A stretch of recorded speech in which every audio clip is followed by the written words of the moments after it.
working as a ride inspector at Raging Waters last year was very beneficial for me.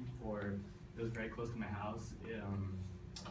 I acquired a lot of new skills, and it was also something productive to do over the course of the summer. So last year was my first time working at Raging Waters as a ride inspector, but for Raging Waters last year, it was by far one of the worst attendance years that they ever had in the course since it's ever been open. The amount of attendees was very low, so this not only affected me, but it affected like all the people within my department, and it also affected like all the other departments too, as well as all like the managers and supervisors and whatnot. So I found myself with, due to this, I found myself with less hours, less pay, and I realized that I had too much free time on my hands. So Raging Waters is by far one of the largest water parks in California. And being one of the ride inspectors there, I got to view all the action behind the scenes. And I noticed that a lot of rides were starting to break down, or they were getting to that point where they were like about to break down. And with limited rides, they were unable to cover all the expenses due to a low amount of the attendees that were coming. And they could not afford to retain enough staff to maintain the whole park. So, myself working at Raging Waters, everybody here will have a better understanding about what Raging Waters is about and how last year wasn't a good year for them, and you guys will also have a different, an inside perspective of what goes on here. So I'll now talk about the problems with Raging Waters last summer, the causes that led to it being a really bad season for the park last year, and the solution that they came up with to solve the issues. So last year, in the summer of 2015, Raging Waters had a low amount of attendees. The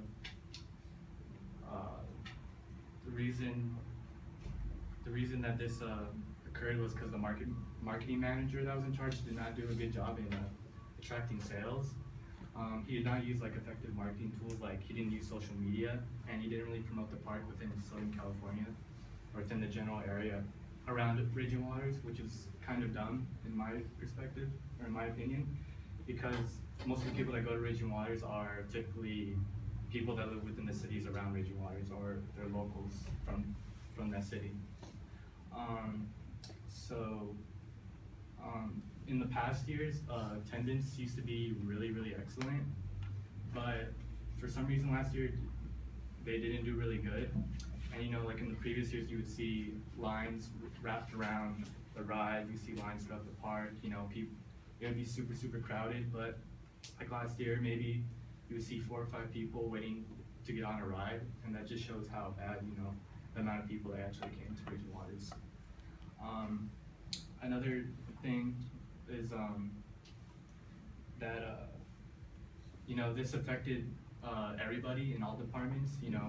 Like I'm part of maintenance because I'm a ride inspector, but there's also different departments like food and beverages, lifeguards, parking, and everybody was affected by these cuts. And just a quote here from Time staff and Water Reports from LA Times. They claim that Raging Waters, which claim not only to be the largest water theme park west of the Mississippi, but also the title of the largest employer of teenagers in the San Gabriel Valley and the Inland Empire. But this was contradicted last year, for many teenagers were losing less pay, less hours, less days to work, and they were not getting the amount of money that they needed. And like myself and a lot of other teenagers out there, we have things to pay, like pay bills, pay for school, rent, etc. School books are expensive, but stuff like that. And some of the people that do work at Raging Waters, they rely on this as their primary job, and they were not able to. They were receiving less pay as well, and some of these people have families. They need to pay for everyday expenses, and basically that was being taken away from them because they did not have enough money to cover all that stuff. And these decisions were made within July, although the park does open around May, the beginning of May. And typically in July, that's when we get all the people that come. That's when most people come. And but personally for me, it didn't affect myself because I was not in a desperate need for money and stuff like that. So I'll now talk about the causes that led to the problems at Raging Waters last year. And one of the main reasons that people didn't want to really come was because last year a lot of rides were broken down. You know, a lot of the rides were outdated. They weren't, you know, dating all the way back to the 90s when they were actually built. The rides were not safe, and they became so unstable that they were safety hazards for patrons. And at one time, I think we had like 4 or 5 rides down in one day. And you know, a lot of people got really mad at this because, you know, you come to the park and you want to get on all these rides, yet they were all down, and you're still paying full price for a ticket, so it wasn't really worth it. And you know, other contributing factors were like, you know, some people don't like to go to water parks because maybe they don't want to get wet or they don't know how to swim. I don't know, maybe. But and then another thing is, you know, water parks are typically, just on average, they're typically more dangerous, just due to, because everything's wet, and when things are wet, they become slippery, and when something's slippery, someone's gonna fall. When someone falls, someone's gonna break a arm, a leg, or something like that. And yeah, so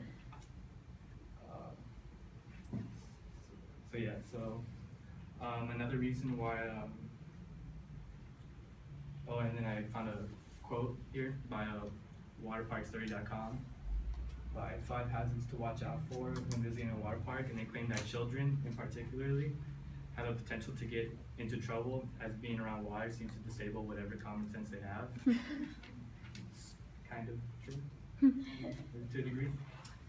And another factor why a lot of people aren't coming is because they're opening up a new water park in Orange County. It's going to be called the Great Wolf Lounge, a $250 million hotel with an indoor water park, and this is supposed to, you know, create issues for Raging Waters because they're assuming that they may have attendance issues in the future. And you know, this new water park that's opening up, it's going to be indoors, so that means it could stay open throughout the whole entire day. It could and it doesn't, you know, it's indoors, so you could like control the weather and temperature compared to Raging Waters where they can only be open up during the day and only during the summer. So I'll now talk about the solutions. Oh, my bad. Can you go one more? Yeah. I'll now talk about the solutions that they implemented this coming summer, and why all of you should actually want to go to Raging Waters this summer. So they've been doing a lot of new renovations, such as they're fixing new slides, they're putting in new motors, and remodeling a lot of those old structures that I was talking about. You know, Raging Waters is very affordable. You know, a season pass is only like $60, but if you look at like Universal Studios, those are like $300. You could look at like Disneyland, they're well over like $1,000, some of the most expensive ones. So $60 is way better than $1,000, in my opinion.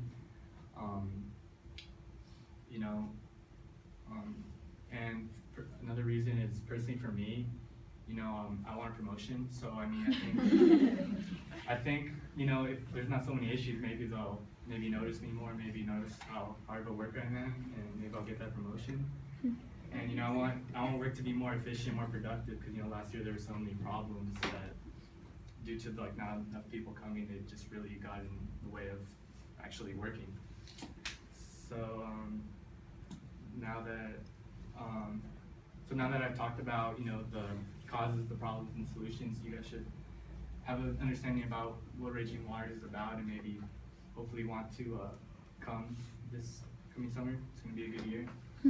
And currently, right now, as I was talking about in the beginning, I'm currently not working there right now because, like I said, not enough money. But I'm telling you, I'm planning to work back in this coming April, and hopefully I'll get more pay and more stuff like that.